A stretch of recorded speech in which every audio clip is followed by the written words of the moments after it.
All right, class, we're going to pick up where we left off last time with this digital painting here. As you can see, I've completed work on the black hole illustration over here. What I was using for that here, and we can take away the pencils for a little bit so you can see a little bit better what it's going to look like in the final form. What I was using for that was a fairly small brush, really simple brush, just kind of soft edges, just kind of drawing in the little parts that I wanted, and then using the eraser.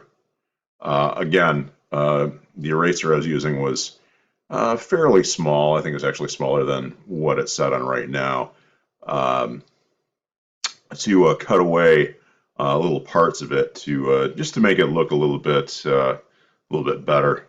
And then finally, well, the last thing that I added, which was on a separate layer, was this jet of light, kind of shooting through it. Now the thing is about that, yeah, I had placed that on another layer and took the opacity down to about 50%. So it was a little bit translucent. Okay, on top of the black hole, and then merge those layers. Now this black hole layer right here is at 60% opacity right now. At 100%, I think it's a little too bright because I wanted it to look like that it was, in a daylight sky. You know how the kind of the way the moon will look in the morning when it hasn't quite sunk out of the sky yet. That sort of thing. That's the look I was going for. All right, so Control 0. So that's what we have so far. It's looking all right. The next thing we need to do is start working on the figures. Okay. I forgot to mention I did add some stars through here, and again that was the same kind of thing. Just they're not done with a star-shaped brush or anything like that. It was just pressure sensitive. Pressure sensitive little dots just kind of stuck through, bing, bing, like that. Right now, I'm not using my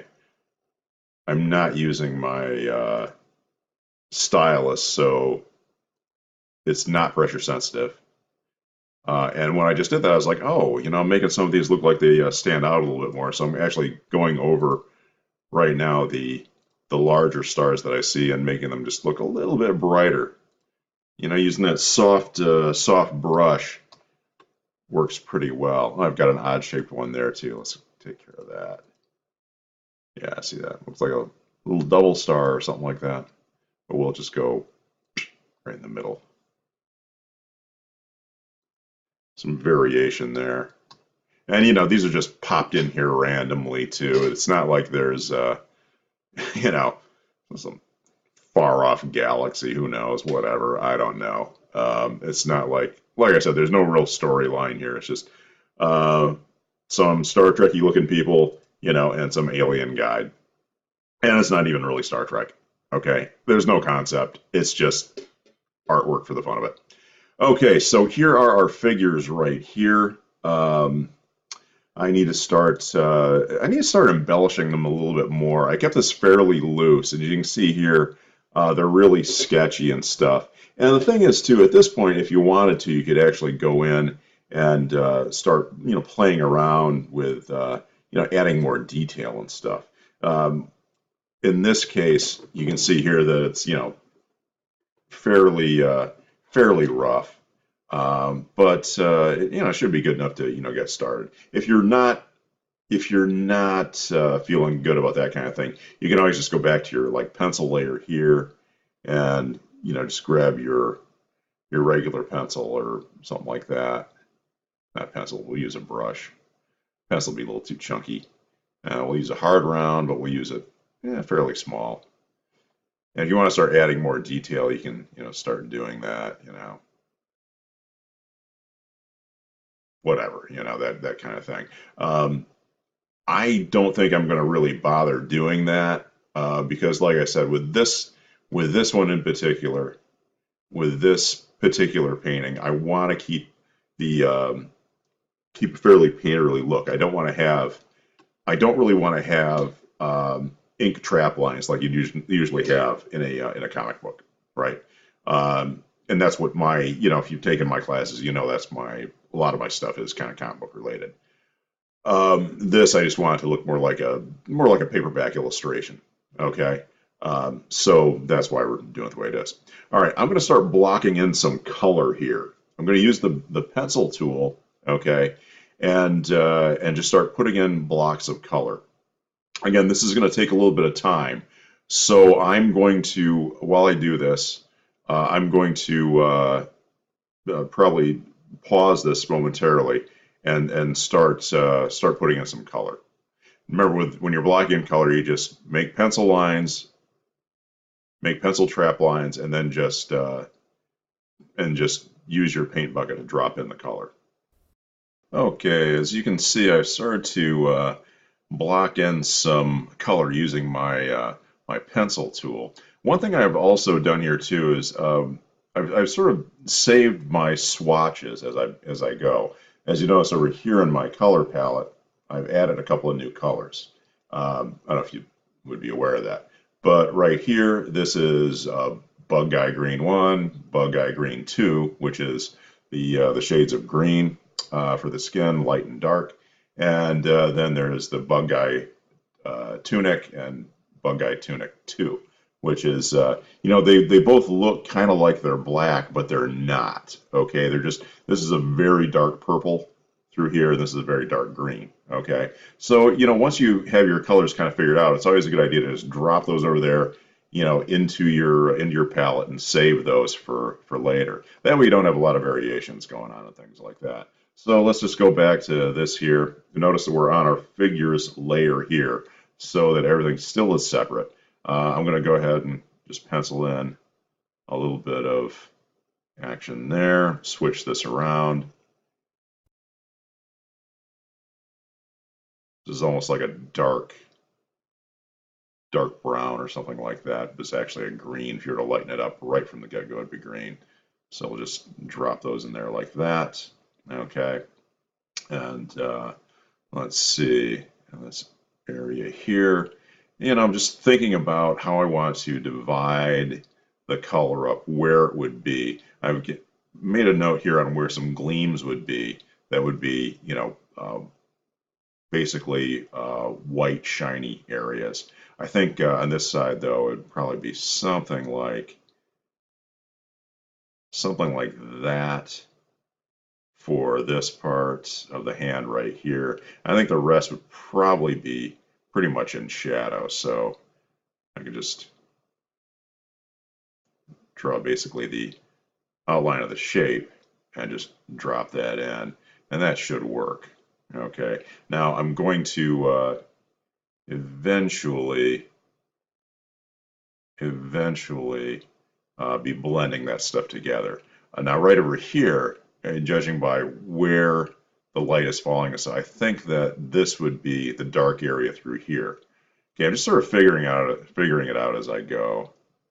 Oh, I got a cuff right there, so I don't want to have that happen. Let's go ahead and switch our brush up, our paint brush, our brush for our eraser.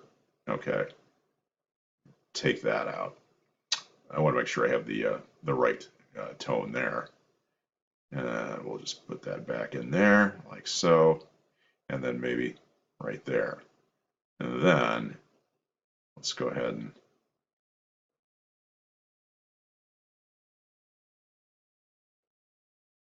something like that shape I think would probably be about right. Maybe a little bit along here. There. That should do it. And we'll just drop in our basic colors right there, like that, and like that. Now, okay. Now he's wearing these sort of gold cuffs. Now, from a previous project, I had saved some gold tones that work pretty well. So I'm just going to switch over to that. That's gold 2 right there, and that's gold 1. So what I'm going to do is I'm going to switch over to my gold colors. So I've got foreground and background colors going on here. Okay. It doesn't matter which one's foreground and background, you know, not really. I just use these to toggle between the two colors. Right here, this is going to be that side of it there. Now I'm probably going to have to go in and darken this up a bit in a bit, but for a basic color that should work all right. And then let's switch over to this one here. Something like that. And if you don't want to use your paint bucket tool, you don't always have to. This is another reason why it's good to work in layers. I just wanted to clean up those edges along there and make that look a little bit better. And then we've got the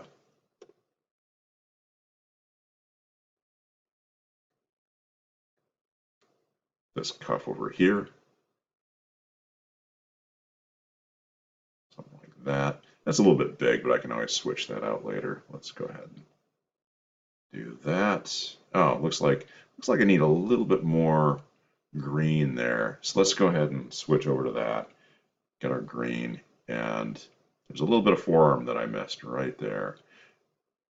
Let's switch over to the tunic color number 2, and just drop that in like that. Okay, that'll work. All right, now he's wearing this collar. Okay, this collar thing is also, this is like the same gold tone as the cuffs. So we'll go ahead and let's just start putting in that color there. A basic shape like that. And drop in the paint with a paint bucket. And do the same thing over here. Whoops. There we go. I clicked it, but it didn't quite register. Sometimes that happens when you're using a stylus. That's going to be a little gleam right there, so I can just cover that right up right now. That doesn't matter. Get that too right there. Oh, one thing you'll want to be aware of too, if you're not used to using the paint bucket tool, is that if you leave a little gap, sometimes there will be a little gap, and you got to just kind of tap in a little bit more. Now that's kind of a rough edge right there, but I can go ahead and fix that, you know, in a little bit. Okay, something like that. And all right. Oh yeah, hey, there's another thing right there. He's also got a gold hem on his outfit. So the light and dark is going to follow the contours that is suggested through here. So this would be darker through here. I'll probably add a little bit darker tone, maybe a brown or a little bit of a black. Once I start adding detail. But for basic colors, I think our gold tones will work. That's probably going to be quite a bit darker over here on this side.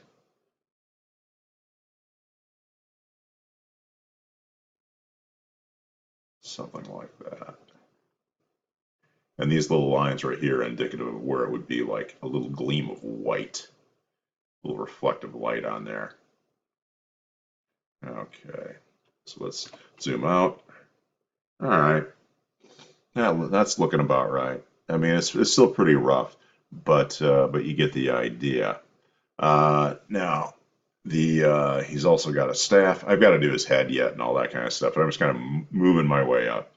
I don't really work in any particular sort of I guess you'd say, any sort of methodical manner. I just kind of do what I want. Okay, so the staff, let's go ahead. This is going to be a brown thing, so let's go ahead and grab a basic brown. Grab that twice, grab one of them, make it darker, call that the shadow version of it. Now, I'm not going to worry about saving a lighter and darker version of the staff because it's not really a super important color in my opinion. Um, it's not. I don't know that I'm necessarily going to, have to do a whole lot with it or anything. Not like wardrobe color choices are kind of important because if if you're using your blending brush and you start playing around with stuff and you need to clean your brush, you need a good reference to go back to.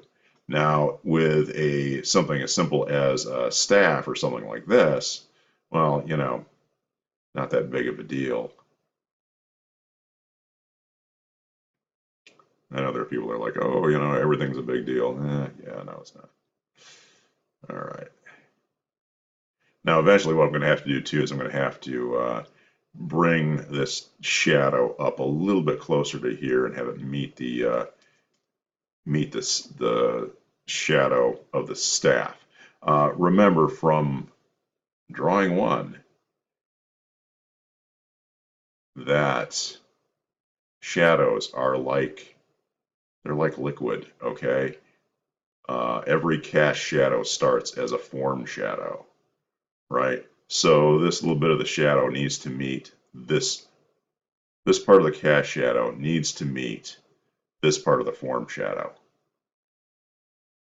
Now, if you didn't learn that in drawing one, you need to email me or write me or let me know because that's something that needs to be covered in drawing one. And if anyone on my staff is not teaching that, oh boy, they're going to be in big trouble. But that's something that you should be taught if you're taking basic drawing.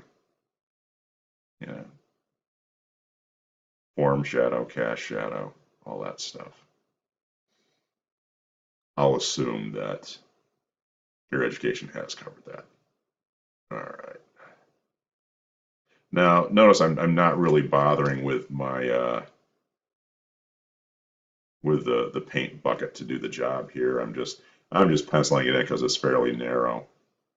Now, one of the reasons that you may have noticed that I will in this series with this particular project, I will pause and then come back with work that is accomplished.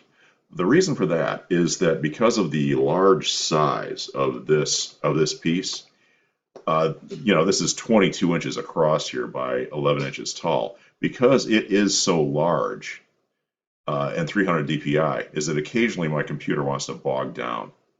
It's been giving me fits. So, if that's why I cut back in a little bit early to show you some of the blocking that I'm doing here. Um, once I really get moving with the blending brush and stuff like that, then it has a tendency to bog down a little bit. And actually, I had it lock up twice yesterday. So if you're working large, you might have that kind of an issue, occasionally.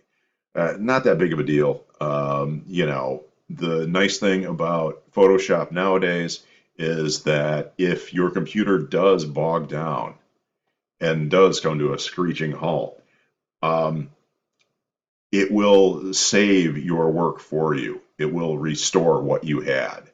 Uh, I thought I had lost like quite a bit of work the other day, and to be honest, it came back on. I had to restart and everything, and I turned it back on, and you know what? I was good to go. It's I had just finished this black hole over here. I hadn't put in the stream yet, but I'd finished all of this and some of this through here, and that's where it locked up. And I had, I mean, it was a good, good bit of work that I was afraid I lost, and so no problem there. All right, so I'm loading back up with my green here. I think I need to again. I'm sort of figuring this out as I go. No, let's not do that. Undo pencil. Um, and sometimes that's best. I'm just kind of figuring it out. So I've got a light side and a shadow side to things. Um, I'm going to go ahead and just kind of start putting in some basic color here on this side. I got some detail that I'm going to need to have show up. Let's put in my basic green through here. I think this would be this green right about through here. And maybe through here. Something like that. Maybe a little bit through here. Something like that. And there. Let's go to the dark side over here. And again, we'll just start blocking in just basically where it looks like it would probably need it. We can add a lot more detail later on.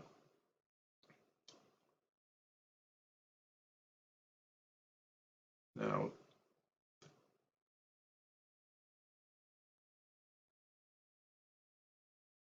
okay.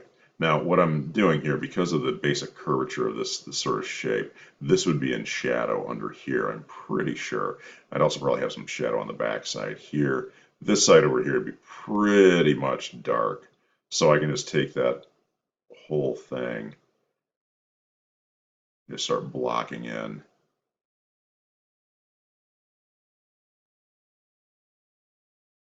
A large area of dark. It's going to be dark through there. I'm going to close that off though because that interior part there is not going to be as dark. Now what I could do too, in case you haven't noticed, if you have an open area here, but it's butted up against another area here of color, you don't really need to close that off. You can just take your thing and just do that, and it'll just close it right up. Okay, so that worked pretty well there. Now, um, I have a tendency to like to close things up a little bit, but it's just a small time saver kind of thing. Let's see. We're gonna have this is gonna be dark through here, but we're gonna have some teeth showing. And that'd be probably a pretty dark gray on the one side. Um, and I'm not going to worry too much about that right now. I can add that in detail later on. Okay. All right. Well, it's coming along. I'm going to pause for a second because I need to actually stop for a minute and figure out what color the eyes are going to be. I haven't figured that out yet, so I want to. I'm going to actually go on Google and do a little research into bugs' eyes and see what I can come up with. And I'll be back in a sec. It was actually quicker than I thought it was going to be. What I wound up finding was that with some insects, their eyes kind of have a red look to them, which I thought was pretty creepy looking. So basically, I just sort of sampled the red that I was seeing on a light side and shadow side of a picture of a bug. So I've got a brighter red here and a darker red here. Again, the darker colors from I don't know, a distance, it may seem like it's just black, but it's not. The same way that this is a really dark green and this is a really dark purple. Um, you know, the same kind of deal right here. And it's those little variations, those little nuances that can really set your work apart. Because, like with this, I wanted really, because of the brightness of the sunlit areas, I really needed to have a lot of contrast here. And I'll be adding more as I go. Like on the tunic here, I'm going to have to add some areas of highlight along here, right? And like that. Same's true with on the skin. There's this is an exoskeleton, so there's going to be some gleaming areas, right? And so on. But should do the job. All right, so here we go with the eye color here. I'm going to go ahead and just use my pencil tool again. You'll notice that I've got a little bit of a texture going on there. Okay, and so we're gonna Probably have to correct that a little bit later, but we want to have it look like a compound eye. And let's see, then let's take our dark red, and we'll just kind of draw that in like so. Again, we can, you can keep it kind of rough if you want. At first, it's okay. Actually, I'll just draw right around this kind of stuff and add more detail later on. There's something like that. Ought to do it. And on this side,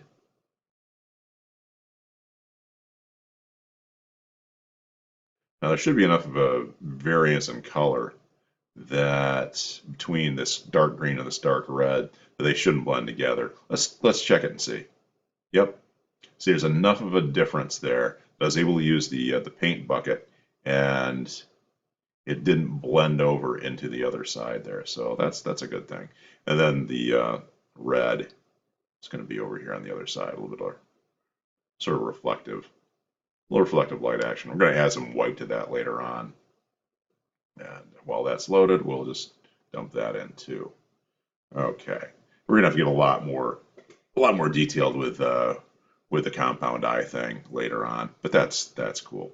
All right, let's go back to our dark green here and our light green, because I want to put in just a little bit more right there. Take it right to the edge.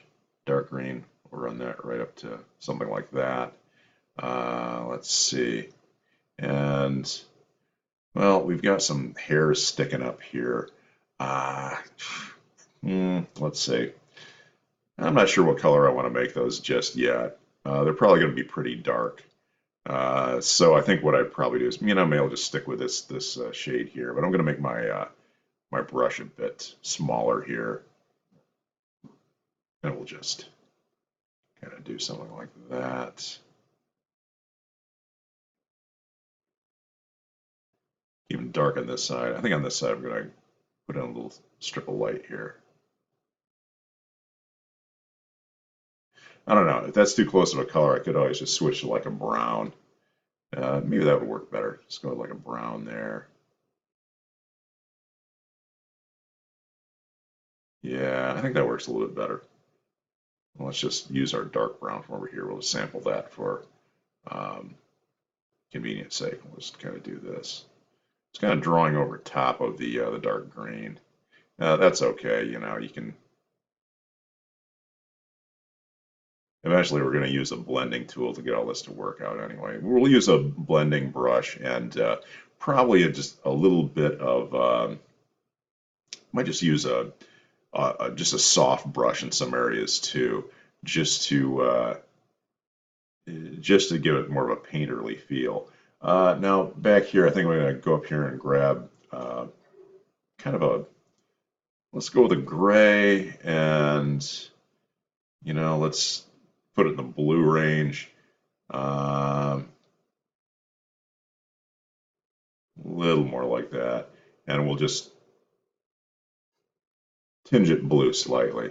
And then I'm going to put in a little bit of stuff there. It's a little bit larger. And then a little trick here. Sample it so I got the same thing in both, and then I'm going to move over to a lighter shade, just a little bit lighter. And we use that for the other side.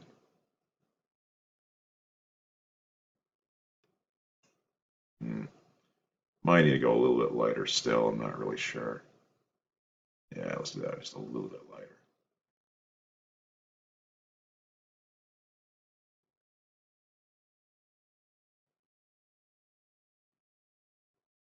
Don't want it completely white though. There, something like that. Let's go back to this. Let's kind of close these up a little bit.